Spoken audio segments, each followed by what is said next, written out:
നമസ്കാരം. ക്രമസമാധാന ചുമതലയുള്ള ADGP ആകാൻ മനോജ് എബ്രഹാമിന് താൽപര്യക്കുറവെന്ന് റിപ്പോർട്ട്.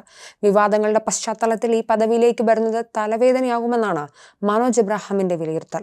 RSS നേതാക്കളുടെ കൂടിക്കാഴ്ചയുടെ പശ്ചാത്തലത്തിൽ MR അജിത് കുമാറിനെ ക്രമസമാധാന ചുമതലയിൽ നിന്നും മാറ്റിയിട്ടുണ്ട്.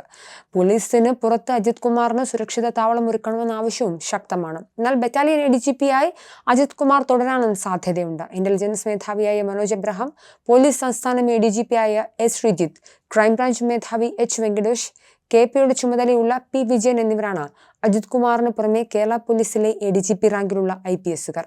ഇവരിൽ മനോജ് എബ്രഹാമിനെ ക്രമസമാധാന ചുമതല നിയമിക്കാനാണ് സാധ്യതകളേറെ. എന്നാൽ രാഷ്ട്രീയ വിവാദങ്ങളിൽ പോലീസ് പെട്രോളുമ്പോൾ ആ പദവി വേണ്ടെന്നതാണ് Manoj എബ്രഹാമിൻ്റേത്.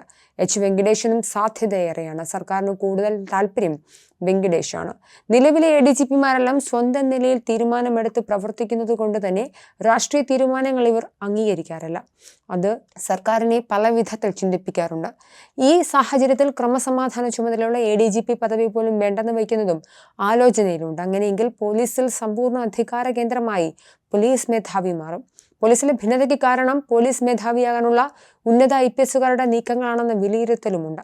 ADGP MR Ajith Kumar RSS നേതൃത്വവുമായി അടുത്തത് ഇതിനുവേണ്ടിയാണെന്നാണ് സൂചനയും ചർച്ചയായിരുന്നു. അജിത് കുമാറിനെ പോലെ പലരും ഈ കസേര ആഗ്രഹിക്കുന്നവരുണ്ട്. ഇവരെല്ലാം വിവാദങ്ങൾക്ക് പിന്നിലുണ്ടെന്നാണ് സർക്കാരിന്റെ നിഗമനം. ഇടത് സർക്കാരുമായി അടുപ്പമുണ്ടായിരുന്ന ടോമിൻ തച്ചങ്കരിക്കുണ്ടായത് തനിക്ക് സംഭവിക്കരുതെന്ന ഉദ്ദേശത്തോടെ അജിത് കുമാർ നീങ്ങിയെന്നാണ് വിലയിരുത്തൽ. ഇതിന് കേന്ദ്ര ഭരണത്തെ നിയന്ത്രിക്കുന്ന RSSന്റെ പിന്തുണ അനിവാര്യതയായി ADGP കണ്ടു. ഇതിനുവേണ്ടി സഹപാഠി കൂടിയായ ഉന്നത RSS നേതാവ് ജയകുമാറുമായി കരുക്കൾ നീക്കിയെന്നാണ് വിലയിരുത്തൽ.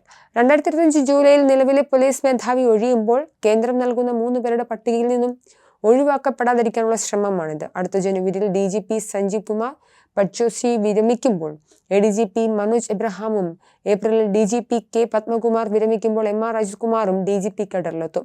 ഇതോടെ ഇവർക്ക് പോലീസ് മേധാവിയാകാൻ കഴിയും. TK വിനോദ് കുമാർ വിരമിച്ച ഒഴിവിൽ വിജിലൻസ് മേധാവി യോഗേഷ് ഗുപ്ത DGP തസ്തികയിൽ ഇട്ടിട്ടുമുണ്ട്. മനോജ് എബ്രഹാമിനും യോഗേഷ് ഗുപ്തയ്ക്കും അജിത് കുമാറിനേക്കാൾ സർവീസ് ഉണ്ട്. ഇത് മനസ്സിൽ വെച്ചാണ് അജിത് കുമാറിന്റെ നീക്കമെന്നും വിലയിരുത്തലുണ്ട്.